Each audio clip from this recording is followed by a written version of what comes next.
Ben voilà, nous sommes devant un sujet bien vaste, prescrire sans nuire à l'ère de l'antibiorésistance. L'antibiorésistance, on en parle maintenant beaucoup, alors je ne vais pas revenir sur les causes de l'antibiorésistance. Je vais plutôt focaliser mon propos sur les conséquences, c'est ce qui nous intéresse le plus, les conséquences sur le patient et sur sa prise en charge. Mais avant, je voudrais présenter quelques cartes qui illustrent non seulement l'ampleur de l'antibiorésistance, mais également certains facteurs qui accompagnent ce phénomène complexe et multifactoriel. L'antibiorésistance ne se limite pas à un pourcentage de bactéries résistantes au laboratoire, mais implique également la formation du personnel de santé et l'usage des antibiotiques. Voici le niveau de résistance de l'Escherichia coli à un antibiotique, la ceftriaxone. Plus la couleur est foncée, plus le niveau de résistance est élevé. Voilà maintenant une carte encore plus préoccupante sur la résistance du staphylocoque doré à un autre antibiotique, la cloxacilline. Cette carte présente maintenant les pays qui ont reporté à l'OMS avoir ou non un système de surveillance des antibiorésistances. Les pays en gris n'ont pas répondu, les pays en rouge n'ont pas de système, les pays en orange ou en jaune ont un système limité, les pays en vert ont un système fonctionnel.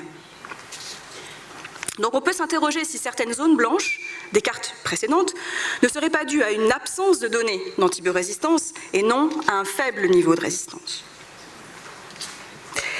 Et voilà maintenant la formation des personnels de santé sur l'antibiorésistance. Il semble qu'une majorité de pays reconnaît qu'il y a une marge d'amélioration dans ce domaine et toujours presque pas de zone verte en Afrique et au Moyen-Orient. Qu'en est-il de la consommation d'antibiotiques ? On remarque une nette augmentation de l'utilisation des antibiotiques en Afrique de l'Ouest depuis les années 2000. C'est la ligne jaune. En particulier, une augmentation de l'amoxicilline en ligne bleue. Pourtant, en 2014, la consommation d'antibiotiques pour 1000 habitants en Afrique de l'Ouest reste 5 fois plus faible qu'en France. L'augmentation de l'usage des antibiotiques, en particulier en Afrique, peut être interprétée comme l'amélioration du système de santé et est plutôt une bonne chose. Pourtant, ce qui paraît préoccupant, c'est que cette augmentation ne semble pas être accompagnée par la surveillance de l'antibiorésistance ni la formation des personnels de santé. Au niveau des MSF, quelles questions importantes se posent ? Comment diagnostiquer les infections bactériennes et prendre en charge le patient le plus efficacement possible ?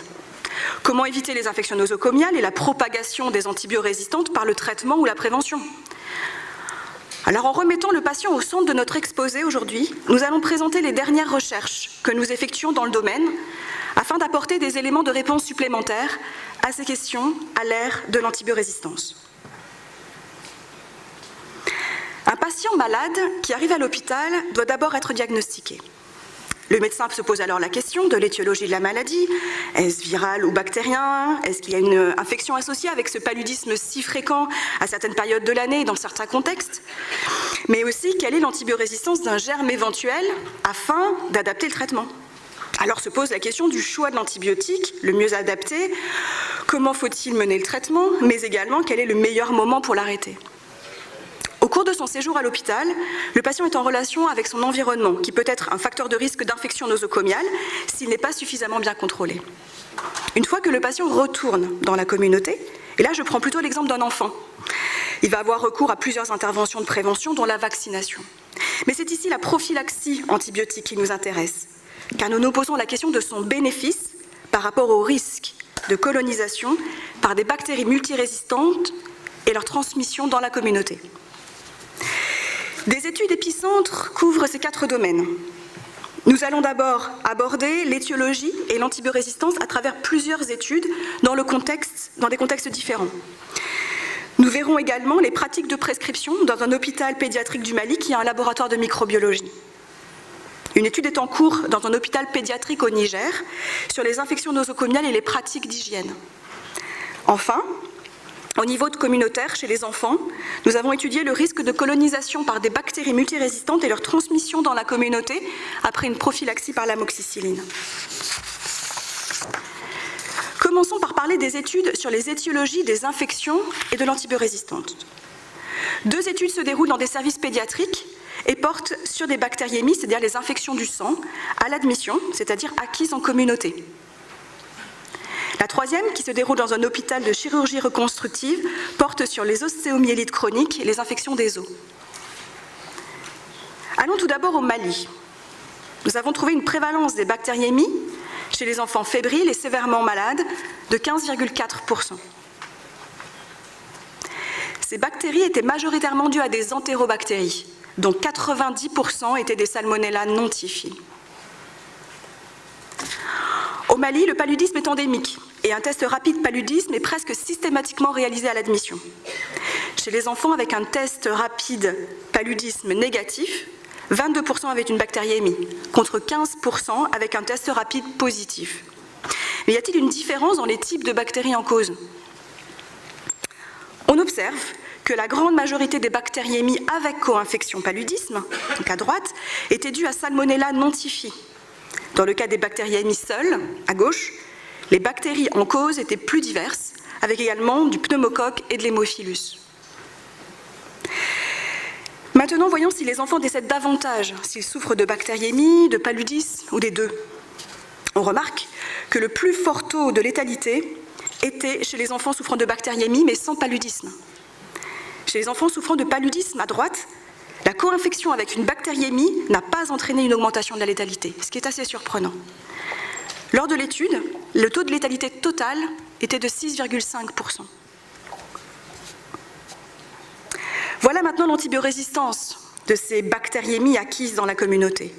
On voit que 2/3 des bactéries sont résistantes à l'ampicilline et 11% sont résistantes à la ceftriaxone, qui est l'antibiotique de première ligne dans ce programme pour toute suspicion d'infection bactérienne. Plus précisément par genre, 7% des entérobactéries étaient résistantes à la ceftriaxone, appelée aussi bêta-lactamase à spectre étendu. Vous verrez dans la présentation ISBL. Aucun Staph aureus n'était résistant à la cloxacilline, donc pas de Staph aureus résistant à la méticilline, et aucun pneumocoque n'était résistant à l'ampicilline. Est-ce que les enfants décèdent davantage s'ils souffrent d'une bactériémie résistante à l'antibiotique de première ligne, la ceftriaxone? La létalité était de 30% chez les enfants infectés par des bactéries multirésistantes, contre 17% en cas de sensibilité à la ceftriaxone. Les effectifs sont faibles, il n'y a pas de différence significative entre ces deux chiffres. Pourtant, on peut voir une tendance à l'association entre l'antibiorésistance et la létalité. Passons maintenant à l'Ouganda. La prévalence des bactériémies était plus faible qu'au Mali, à 4,6%. Les entérobactéries étaient aussi ici majoritairement en cause dans les bactériémies, avec une forte proportion de Staphylococcus aureus et de pneumocoques également. Chez les enfants avec un test rapide paludisme négatif, 5% avaient une bactériémie, contre 3% avec un test rapide positif. Quant à la différence dans les bactéries en cause, ce ne sont plus les Salmonella non typhi qui sont majoritaires dans les co-infections comme au Mali, mais le Staphylococcus aureus. Dans le cas des bactériémies seules, à gauche, le Staphylococcus aureus et la Salmonella typhi étaient aussi plus fréquentes qu'au Mali. Sur la létalité, maintenant, on remarque que le plus fort taux de létalité était chez les enfants souffrant de co-infection, bactériémie et paludisme.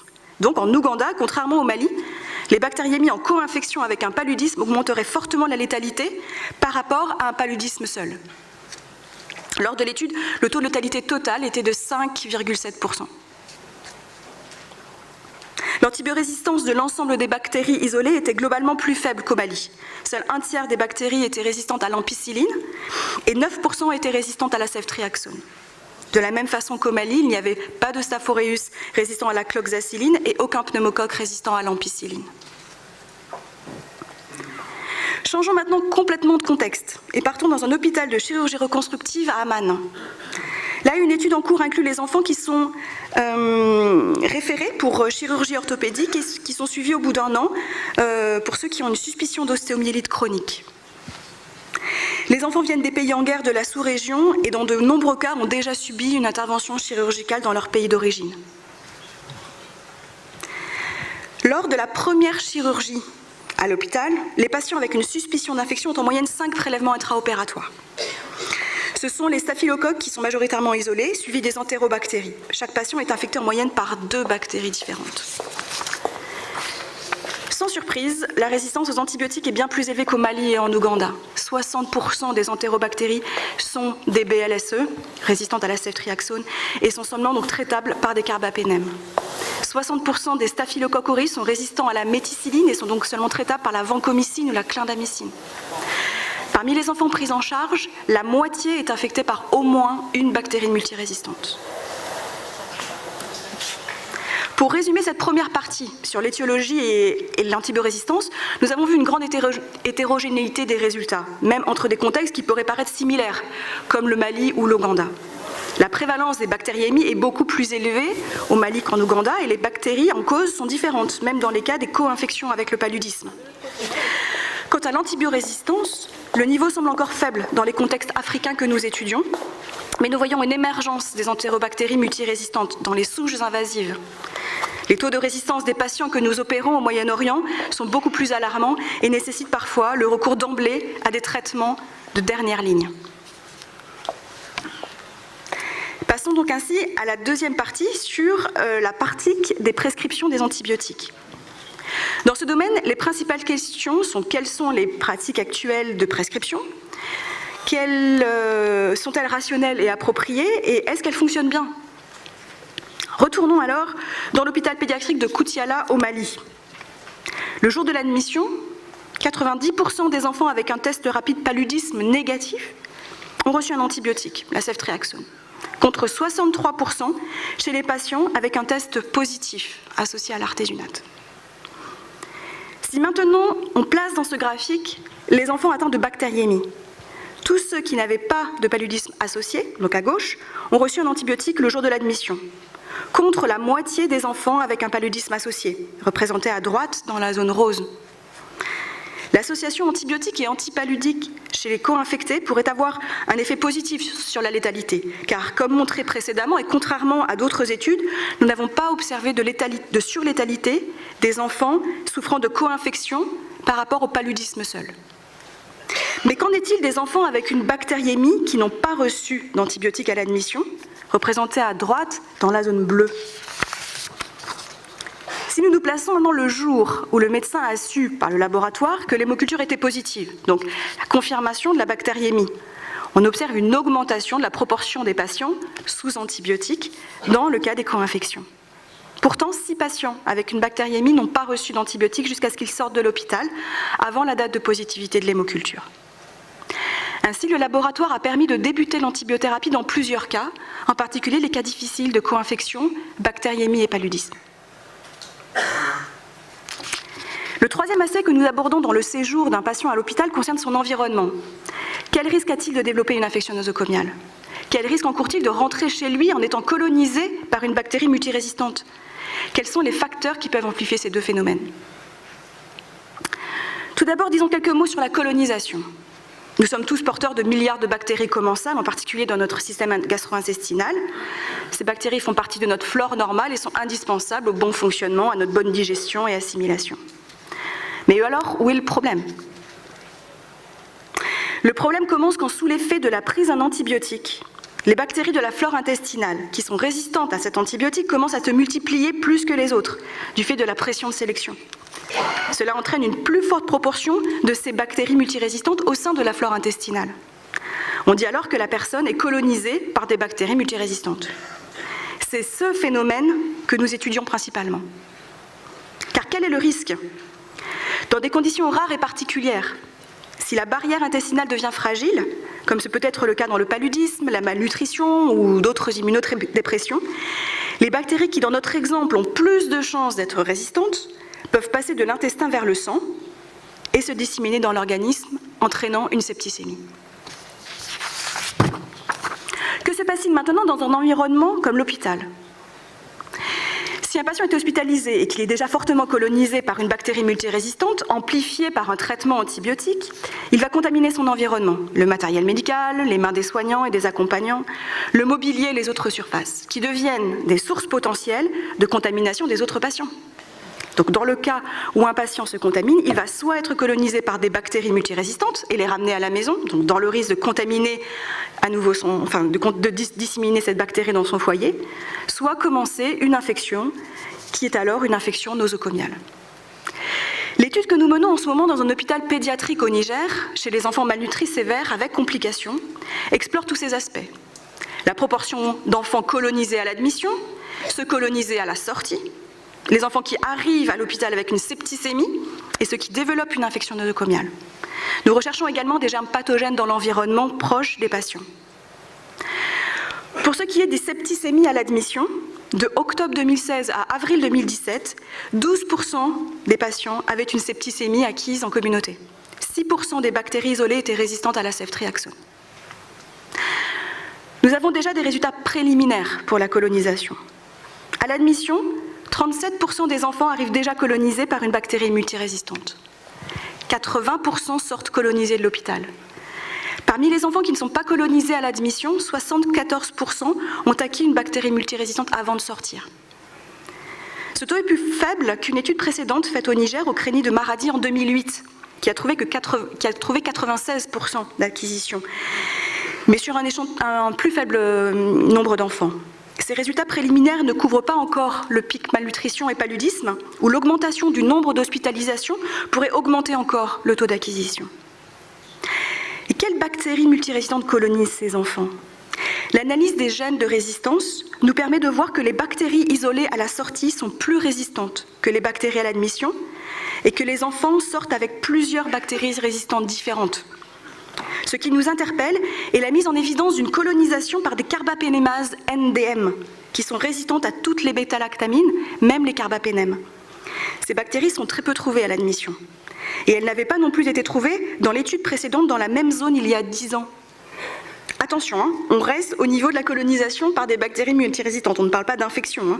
Mais qu'est-ce qu'on voit pour l'instant? On voit que durant le séjour hospitalier, il y a une sélection des souches multirésistantes, une amplification de la résistance dans la colonisation, et les patients vont repartir avec à domicile. Alors quittons l'hôpital pour la communauté et abordons maintenant la prophylaxie par antibiotiques. Les principales questions portent sur son efficacité. Est-ce qu'elle réduit la morbidité et la mortalité, Et si oui, y a-t-il un impact sur la circulation des bactéries multirésistantes? Une étude au Niger en 2012 s'est demandé si 7 jours d'amoxicilline chez les enfants malnutris sévères, sans complications, avaient des conséquences sur la colonisation des enfants par des bactéries multirésistantes et s'ils transmettaient ces bactéries à leur fratrie. Alors qu'avons-nous fait? Nous avons prélevé des selles au début et à la fin du traitement par amoxicilline ou placebo chez près de 500 enfants. Nous avons fait de même chez leurs frères et sœurs de moins de 5 ans, qui eux n'ont pas pris l'antibiotique ou de placebo. Nous avons également prélevé tout le monde à semaine 4. À l'inclusion, c'est-à-dire à baseline, les taux de colonisation étaient similaires entre le groupe placebo et le groupe amoxicilline. Par contre, après 7 jours d'amoxicilline, 60% des enfants étaient colonisés, alors que chez les enfants du groupe placebo, il y en avait seulement 40%, ce qui n'est pas significativement différent par rapport à la baseline. Le risque d'acquérir une bactérie multirésistante après 7 jours d'amoxicilline est donc 2 fois plus important qu'après 7 jours de placebo.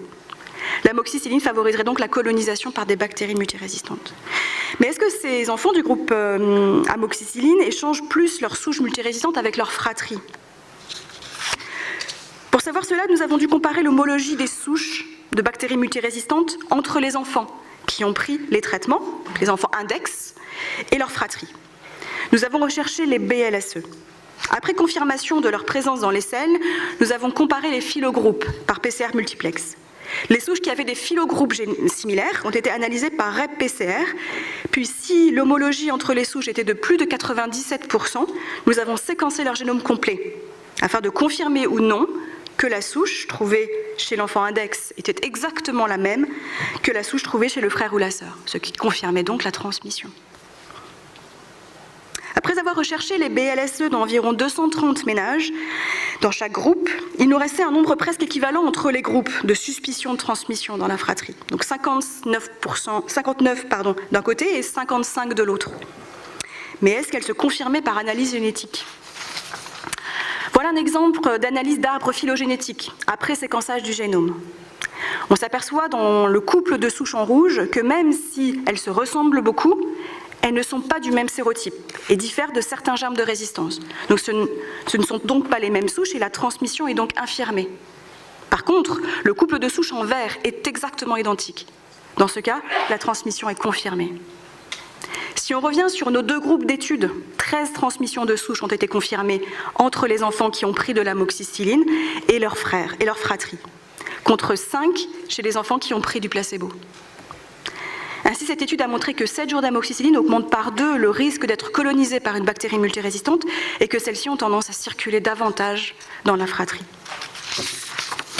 Voilà, nous avons vu des situations très différentes en termes d'étiologie et d'antibiorésistance des septicémies acquises en communauté chez les enfants.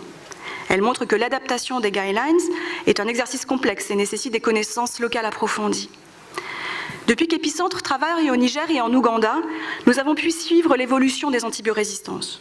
Dans ces contextes, on s'aperçoit que le niveau de résistance est toujours faible dans l'ensemble, mais que l'émergence des bactéries multirésistantes est bien visible maintenant. Par exemple, au Niger, une étude sur les septicémies des enfants malnutris sévères en 2008 n'avait pas mis en évidence de bactéries multirésistantes, alors que nous avons aujourd'hui, dans l'étude en cours, des bactéries résistantes à la ceftriaxone parmi les souches isolées d'hémoculture. En Ouganda, si 2% des infections bactériennes du système nerveux central étaient résistantes à la ceftriaxone entre 2009 et 2012, nous avons 9% dans les bactériémies entre 2015 et 2016. Qu'entre différentes études sur la colonisation par des bactéries multirésistantes au Niger, elles nous montrent une nette augmentation de la prévalence dans la communauté. Un récent essai clinique que nous venons de mener en population vient de trouver que 90% de la population, tout âge confondu, sont déjà colonisés par des bactéries multirésistantes avant toute intervention. À l'hôpital, l'apparition de nouvelles souches multirésistantes nous interroge sur l'utilisation des antibiotiques à large spectre. L'accès facile aux antibiotiques est de plus en plus visible au Niger, qui n'échappe pas non plus à ce phénomène mondial. Enfin, nous avons vu que l'usage d'antibiotiques en prophylaxie amplifie le phénomène de colonisation par des bactéries multirésistantes, qui peut se propager à la communauté en quelques jours.